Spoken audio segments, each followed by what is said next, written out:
मर्यादा पुरुषोत्तम श्री राम की जन्मस्थली पर पुनः मंदिर निर्माण के साक्षी बन रहे हैं। हम सौभाग्यशाली हैं कि हमारे जीवन काल में हम इस बहुप्रतीक्षित मंदिर का निर्माण होते हुए देख रहे हैं। चाणक्य ने कहा था, जो समाज अपने अतीत के महापुरुषों के बलिदान और संस्कृति को याद रखता है, वह समाज और संस्कृति कभी नहीं मिट सकती। इसी बात को ध्यान में रखते हुए आज की पीढ़ी को 495 वर्ष के संघर्ष और बलिदान की शौर्य गाथा के बारे में बताना चाहता हूँ। अयोध्या में रामलला का यह मंदिर सिर्फ सुप्रीम कोर्ट के फैसले से ही नहीं बना है, यह तो इसके परिणाम का अंतिम चरण रहा है। यह लंबे संघर्ष की कहानी है जो युगों तक हमारे पूर्वजों ने लड़ी है। आओ साक्षी बनते हैं इन 495 वर्षों के संघर्ष की कहानी के इस वीडियो के माध्यम से।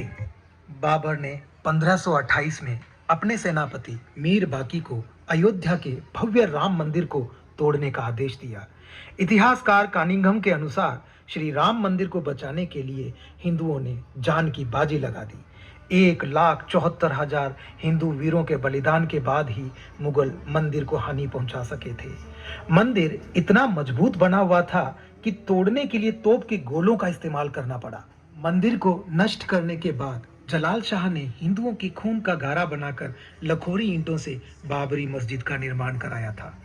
बीटी नरेश मेहताब सिंह को जब मंदिर पर आक्रमण की जानकारी मिली तो उन्होंने बद्रीनाथ तीर्थ यात्रा रद्द कर दी और सैनिकों के साथ मीर बाकी से जा भिड़े।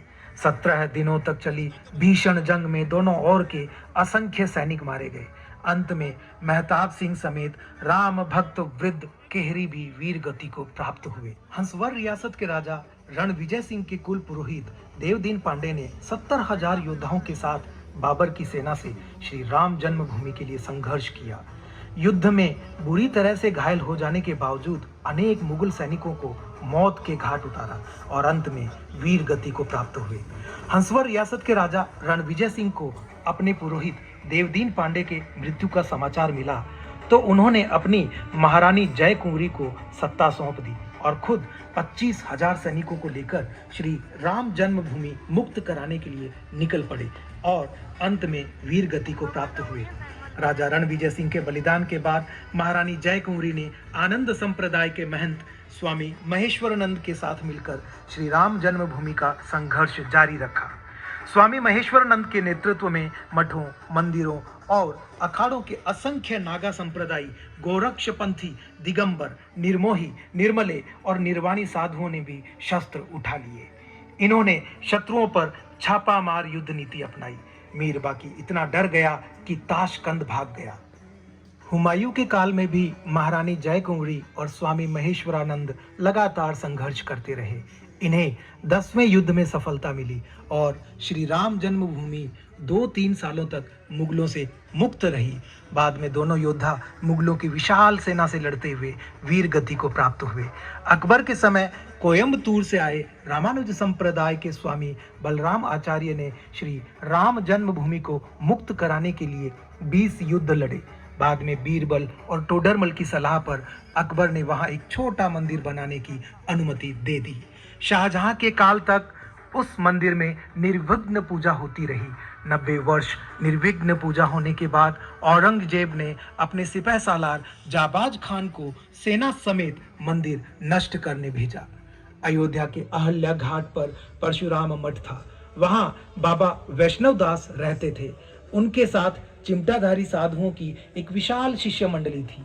इन्होंने चिमटों और त्रिशूलों के साथ मंदिर की रक्षा की और जाबाज खां को उल्टे पांव भागना पड़ा। औरंगजेब ने दूसरी बार सैयद हसन अली को विशाल सेना के साथ मंदिर नष्ट करने भेजा। बाबा वैष्णव दास ने समय रहते हुए गुरु गोविंद सिंह जी से संपर्क साधा। वे सेना समेत मंदिर की रक्षा के लिए अयोध्या पहुंच गए। उन्होंने साधु सेना के साथ मिलकर मुगल सेना को धूल चटा दी। हसन अली शहादतगंज के मोर्चे पर मारा गया।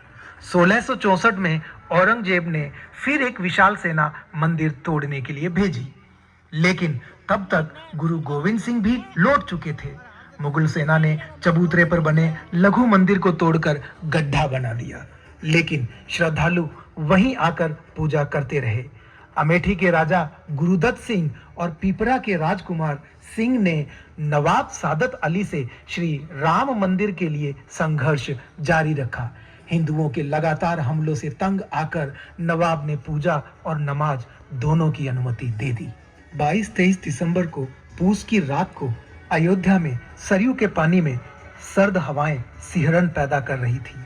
इसी बीच लक्ष्मण किले घाट के पास 5 साधुओं ने सरयू में डुबकी लगाई और जब वो बाहर निकले तो देश की तारीख के नए अध्याय का सूत्रपात हो गया। सरयू स्नान करने वाले एक साधु के सिर पर बांस की टोकरी थी। टोकरी में भगवान राम के बाल्यावस्था की अष्ट धातु की मूर्ति थी। हाड़ कंपाने वाली सर्दी में 5 साधु रात के अंधेरे को लालटेन की रोशनी से चीरते हुए अज्ञात स्थान की तरफ बढ़ रहे थे और वो भगवान राम को जप रहे थे। साधुओं की टोली हनुमानगढ़ी होते हुए अज्ञात स्थान पर पहुंची। वो जगह राम जन्मभूमि थी। एक संतरी ने साधुओं को रोका, लेकिन साधु बाबाओं के आक्रामक रूप को देखकर वो भाग खड़ा हुआ। इसके बाद लालटेन की रोशनी में फर्श को धोया गया। फर्श धोने के लिए सरयू का पानी तांबे की कलश में लाया गया था। चांदी के छोटे से सिंहासन पर राम लला की मंत्रोच्चार के साथ स्थापना हुई। कड़ाके की सर्दी में 5 साधुओं के राम लला की मूर्ति की स्थापना करना इत्तेफाक नहीं था। जिस जगह पर राम लला स्थापित हुए वो अयोध्या का बाबरी मस्जिद परिसर था।